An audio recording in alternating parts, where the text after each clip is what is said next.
ओम गणेशाय नमः। ओम नमः शिवाय। मैं निखिल ज्योतिष आचार्य आप सभी का मेरे चैनल पर पुनः स्वागत करता हूं। आशा करता हूं कि आप सभी स्वस्थ होंगे। महादेव की कृपा आप सभी पर सदैव बनी रहे।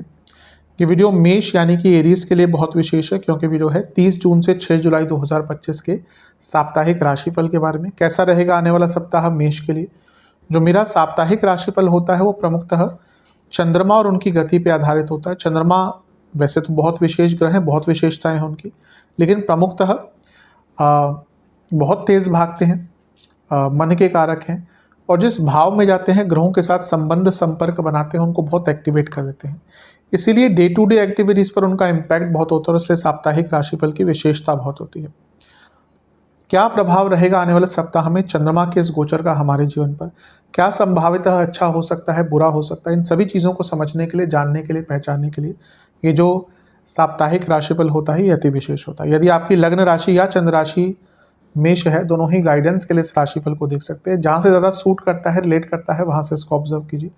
व्यक्तिगत तौर पे मेरा मानना है लग्न से देखेंगे तो अच्छा है, इनके नहीं पता तो चंद्र राशि से भी इसको देख सकते हैं। शुरू करते हैं। चंद्रमा आपके पंचम भाव में आ जाएंगे। ऑलरेडी 29 जून को आ चुके होंगे शाम को, तो 30 जून से यहीं से प्रभाव देंगे और 1 जुलाई दिन के करीबन 3 बजे तक यहीं पर रहेंगे। चंद्रमा का पंचम में आना देखिए वैसे तो ठीक है, लेकिन यहाँ पर वो ग्रहण दोष युक्त हो गए, केतु के साथ बैठ गए और वो मंगल के साथ भी। अब मंगल के साथ भी चंद्रमा ठीक ठाक है, मित्र ग्रह हैं दोनों। मंगल लग्नेश हैं, जो चंद्रमा केंद्र के स्वामी हैं। दो केंद्रों का मिलन त्रिकोण में हो रहा है, बहुत अच्छा राजयोग बन रहा है। पहले अच्छी चीज़ों की बात करते हैं। कोई पुराने काम अटक रहे थे, पैसे का जॉब चेंज करना चाहते थे, इन सब में अच्छा है। लेकिन यही मंगल अष्टमेश भी हैं और केतु के साथ भी चंद्रमा बैठे हैं। मेंटली बहुत टफ टाइम ये होने वाला है। मेंटली बहुत ज़्यादा बुरे ख्याल आना, कन्फ्यूजन होना, गुस्सा होना, ये बहुत प्रभावित करेगा आपको। तो अपने मानसिक सेहत पर सबसे ज़्यादा ध्यान देना है। लव लाइफ में इसके कारण प्रॉब्लम हो सकती है। इवन आपके अपने बच्चों से भी संबंध भी कर सकते हैं। यहाँ पे बहुत केयरफुल रहना है, क्योंकि मानसिक शांति तो रहेगी ही नहीं। जॉब चेंज आदि के लिए अच्छा है। लक्ष्मी स्थान में बैठे हुए हैं, लाभ स्थान को देख रहे हैं, विदेश से पैसा, गुप्त धन, सब में अच्छा है। लेकिन अदरवाइज ये टाइम बहुत मेंटली बहुत टफ रहेगा, थोड़ा सा ध्यान दीजिएगा। नवांश कुंडली बता रही है किसी पर भी भरोसा नहीं करना, कोई कितना भी निकटतम हो भरोसा नहीं करना। दशांश कुंडली कार्य क्षेत्र में काम पूरा करिएगा, मतलब कि कुछ भी शॉर्टकट्स मत लीजिएगा। बिजनेस में देखिए बहुत मौके आएंगे, थोड़ा केयरफुल, लालच में मत पढ़कर कोई डिसीजन मत लीजिएगा। लव लाइफ में बहुत दिक्कत दिख रही है। लव लाइफ में इवन कुछ लोगों को यहाँ पे ब्रेकअप तक हो सकते हैं, थोड़ा केयरफुल रहेगा। वैवाहिक जीवन, प्रैक्टिकलिटी रखिए, वास्तविकता रखिए। ऐसा लग रहा है कि एक फॉल्स होप पे जी रहे हैं दोनों, कि अच्छा तभी अच्छा हो जाएगा, तभी अच्छा हो जाएगा। नहीं, वास्तविकता के पास आइए। जहाँ तक स्टूडेंट्स की बात है, आपके कंट्रोल में कई चीज़ें नहीं हैं, इसके कारण चीज़ें बहुत अस्त व्यस्त हैं। जीवन को कंट्रोल में लाने का प्रयास कीजिए, हर चीज़ को ऑर्गेनाइज करने का प्रयास कीजिए। जहाँ तक सेहत की बात है, पेट के रोग, इन्फेक्शंस और स्किन डिसऑर्डर। सर्वाष्टक में आपका लग्न बली है, ठीक है, अच्छा है, लग्न बली है, लेकिन बिना सोचे समझे और जल्दबाजी में कोई निर्णय नहीं लेना। 1 जुलाई शाम क्या कहिए दिन के 3 बजे 3 PM चंद्रमा आपके छठे भाव में आ जाएंगे और 4 जुलाई सुबह के 4 तक यहीं पर रहेंगे। चंद्रमा का छठे घर में आना मिश्रित प्रभाव देता है। अच्छी चीज़ों की पहले बात कर लेते हैं। छठे घर के चंद्रमा छोटे मोटे अटके काम, लीगल कार्य, एडमिनिस्ट्रेटिव कार्य पूर्ण करवाते हैं। गुरु से केंद्र में है तो गजकेसरी योग भी बन रहा है, ये भी ठीक है। लेकिन चौथे घर के स्वामी जो इमोशंस का भाव है और खुद इमोशंस के कारक छठे घर में, और वक्री शनि का प्रभाव, शनि का प्रभाव, अभी वक्री नहीं हुए, शनि का प्रभाव तो विषदोष बनाता है। तो जहाँ एक और इवन कार्य क्षेत्र में भी आप आगे बढ़ सकते हैं, लेकिन वो जो मानसिक अशांति स्टार्ट हुई थी ना, वो फ्रस्ट्रेशन में कन्वर्ट हो जाएगी। छठे घर के चंद्रमा फ्रस्ट्रेशन बहुत देते हैं, व्यर्थ की चिंताएं बहुत देते हैं, और विषदोष भी बन रहा है। इसके कारण चिंताओं से ग्रसित रहेंगे, छोटी छोटी बातें आपको चिंतित कर देंगी, और इसके कारण मानसिक अशांति बहुत दिख रही है। यहाँ पे अपनों से झगड़े हो सकते हैं, बहुत ज़्यादा आप बोलना शुरू कर देंगे, और कम्युनिकेशन गैप बहुत आएगा। हफ्ते का मध्य भाग भी मानसिक दृष्टिकोण से थोड़ा नेगेटिव है। चौथे घर के स्वामी छठे घर में और 12वें घर में बैठे शनि देख रहे हैं। कोई प्रॉपर्टी का काम, लीगल आदि अटक रहा था, वो पूर्ण हो सकता है।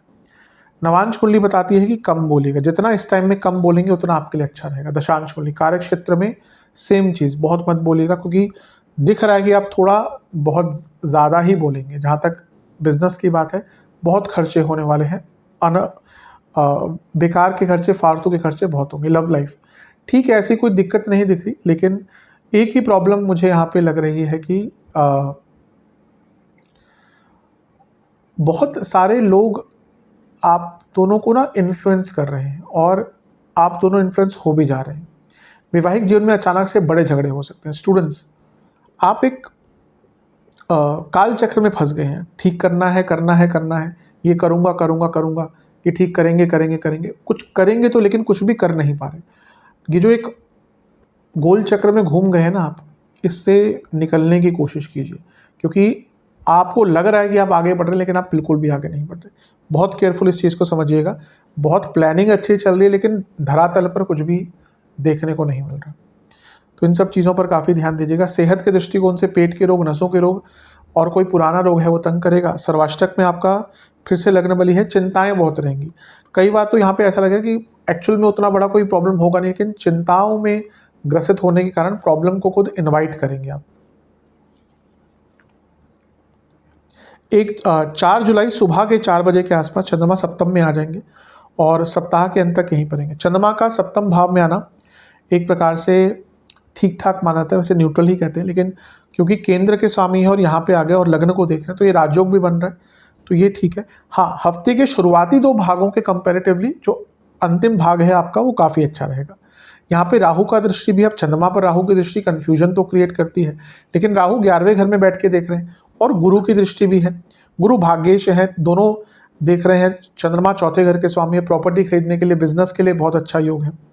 तो हफ्ते का अंतिम भाग बस ये राहु के प्रभाव है थोड़ा सा, लेकिन अदरवाइज काफ़ी ठीक है। एक दृढ़ता आएगी, एक बैलेंस आएगा। जो हफ्ते के शुरुआती 2 भाग आपको तंग करके गए, उस जो अंतिम भाग है उसकी पूर्णता कर देगा। पॉपुलैरिटी के लिए, नाम बनाने के लिए, पब्लिक इमेज को इम्प्रूव करने के लिए, बिजनेस में वृद्धि के लिए बहुत अच्छा है। तो सप्तम भाव में चंद्रमा का आना महीने हफ्ते के अंतिम भाग में ठीक है। एक उम्मीद जागेगी, एक सकारात्मकता आएगी। हफ्ते के जो शुरुआती 2 भाग हैं आपको कई बार लगेगा सब कुछ गलत ही होने वाला है, फिर वो जो एक उम्मीद की किरण जागेगी वो आपके हफ्ते के अंतिम भाग। तो हफ्ते का अंतिम भाग आपका काफ़ी अच्छा है। हाँ, राहु का प्रभाव भी और बृहस्पति का प्रभाव भी जो 12वें घर के स्वामी है, तो ये विदेश से लाभ दिखाता है। राहु 12वां घर का स्वामी तो गुरु का, लेकिन खर्चे बहुत होंगे आपके हफ्ते के अंतिम भाग में, व्यर्थ के खर्चे बहुत होंगे। नवांश कुंडली बता रही है पॉपुलैरिटी और प्रमोशन दोनों का योग है। दशांश कुंडली कार्य क्षेत्र में आप बहुत आगे बढ़ पाएंगे अपने ओपोनेंट्स को क्रश करते हुए। बिजनेस में सब ठीक है, लेकिन यहाँ पे ना फ्यूचर प्लानिंग पर ध्यान दीजिए। ये वो टाइम है बैठकर फ्यूचर प्लानिंग करें। Love life, clarity in communication बहुत इंपॉर्टेंट है। यहाँ पे ना मजाक भी भारी पड़ जाता है कभी कभी, ये ऐसा ही टाइम है। वैवाहिक जीवन चीज़ें बहुत मैकेनिकल और बोरिंग सी हो गई। हफ्ते का अंतिम भाग थोड़ा स्पार्क अप कीजिए, थोड़ा सा चीज़ों को लाइटन अप कीजिए, क्योंकि बोरिंगनेस भी आज के टाइम में ना रिलेशंस को ख़राब करती है। ये सत्यता है, क्योंकि चीज़ें इतनी फास्ट पेस्ड हैं। पहले ऐसा नहीं होता था, व्यक्ति बहुत आराम से एक दिनचर्या होती थी लोगों की।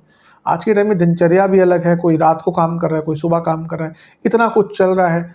तो यहाँ पे एक boringness in relationship can lead to problems. तो दिख रहा है कि अगर वैवाहिक जीवन बोरिंग हो गई है, कुछ नया कीजिए अपने हिसाब से। स्टूडेंट्स, ध्यान बहुत भटकेगा हफ्ते के अंतिम भाग में। सेहत की जहाँ तक बात है, पेट के रोग, लिवर किडनी की प्रॉब्लम है, बॉडी में इन्फ्लेमेशन बहुत रहेगा, वाटर रिटेंशन तंग करेगा। सर्वाष्टक में आपका पूरे हफ्ते में लग्न भाव बली है। ये हफ्ते धीरे धीरे करके स्पेशली अंत की तरफ आपको एक नया रास्ता दिखाएगा जीवन में बैलेंस लाने के लिए। उपाय के स्वरूप में आपको हनुमान बाहुक का 3 बार पाठ करना है। आशा करता हूँ कि वीडियो काम आएगी। चैनल पर नहीं है सब्सक्राइब कीजिए, वीडियो को लाइक कीजिए। मिलता हूँ अगली वीडियो में, तब तक के लिए ओम नमः शिवाय।